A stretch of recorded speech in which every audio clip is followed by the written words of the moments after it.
everybody hear me? Yeah, I hope so. All right. Well, good morning. As Christy said, I'm Val Carpenter, the mayor of Los Altos this year, and it's my honor to be here today to celebrate the founding of our country with all of you. Since I'm a teacher, actually I'm an instructor at Michigan College in Santa Clara, I thought we'd start with a little quiz to see how well all of you remember your U.S. history lessons. And appropriately enough, it's 13 questions. So I'm going to read each question, and you'll shout out the answer, and I predict we will all learn something. So are you ready? Okay. All right, number one. In what year was the first Independence Day? 1776. Okay, that was when we declared our independence. So what number anniversary does that make it today?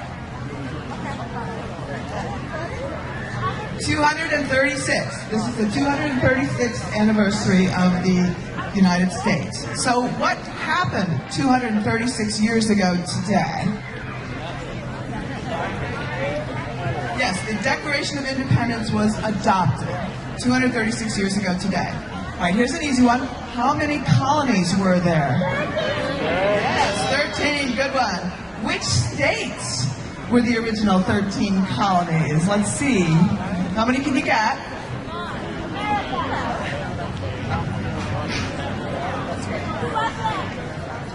All right, I'll read them in alphabetical order. Connecticut, Delaware, Georgia, Maryland, Massachusetts, New Hampshire, New Jersey, New York, North Carolina, Pennsylvania, Rhode Island, South Carolina, and Virginia. Okay, who were the 13 colonies declaring independence from? Yes, the Kingdom of Great Britain. Okay, here's a bonus point. Who was the king of Great Britain at the time? Now you're George. George the what? George the Third. That's right. Good one. Okay, who was the principal author of the Declaration of Independence? Thomas Jefferson. Okay. All right, here we're moving forward. Which U.S. presidents died on the 50th anniversary of the Declaration? There are two. On the 50th anniversary, there were two, John Adams and Thomas Jefferson, both on the same day, July 4th, 1826. And it turns out they're the only signers of the Declaration of Independence who later served as presidents. We had one other president who died on the 4th of July in a different year, and who was that? Monroe. Yes, James Monroe in 1831. So which U.S. president was born on the 4th of July? And I'll give you a hint, it's not Tom Cruise or former mayor, Los Altos Mayor John Moss. Calvin Coolidge, okay? And bonus point, what year was he born? 1872, and what number president was he? 30. Okay? So who was the first president of the United States? That's George Washington. And two fathers and sons have served as president, both served as president. Who are they? Yes, John Adams and John Quincy Adams, and George H.W. Bush and George W. Bush. Those are the two so far. And finally, question number 13. Who is the current president of the United States? Yes, Barack Obama. And what number president is he? 44. Very good. All right. So now a little bit of history. The Declaration of Independence was a statement adopted by the Continental Congress on July 4th, 1776. And it basically announced that the 13 American colonies, which were already at war with Great Britain, regarded themselves as independent states and no longer a part of the British Empire.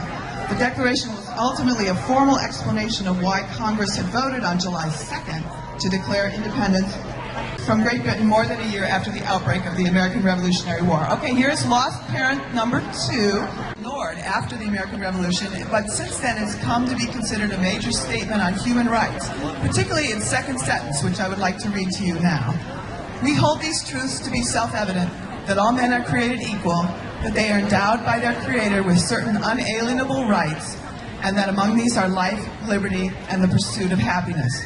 This has been called one of the best-known sentences in the English language, containing the most potent and consequential words in American history.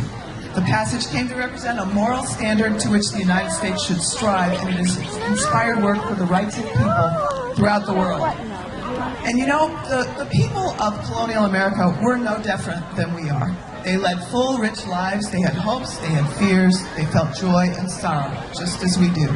I think it's easy to forget that they didn't know what was going to happen, that they risked everything for an ideal, a dream of independence that it was not at all clear they were going to achieve. I like to think they'd be pleased with the strength and resiliency that the American democracy has displayed for these 236 years, and that the sacrifices they made were not in vain. Today is a time for us to celebrate, but also a time for us to reflect on the ideals and values on which independence was declared all those years ago. I am deeply grateful to live in a country where we are free to speak our minds and to pursue our dreams, where we strive to right injustices, and where we give generously of our time, talent, and treasure to make our community, our country, and our world a better place. I'm proud to be an American, and I hope you are too. Finally, I'd like to mention that in 2012, the city of Los Altos is celebrating its 60th anniversary since it was incorporated on December 1st, 1952. And a committee of community leaders has been working for over a year to plan events throughout the year. So take a look at our website. It's on the sign here with our logo. It's www.losaltos60.org to see what's happening. So one more question. What number mayor of Los Altos am I? 37. And how many women mayors has the city of Los Altos had, including the one after me? 10. All right. Thank you very much for joining us, and enjoy this special day here at beautiful South Park. Thank you so much. That was great.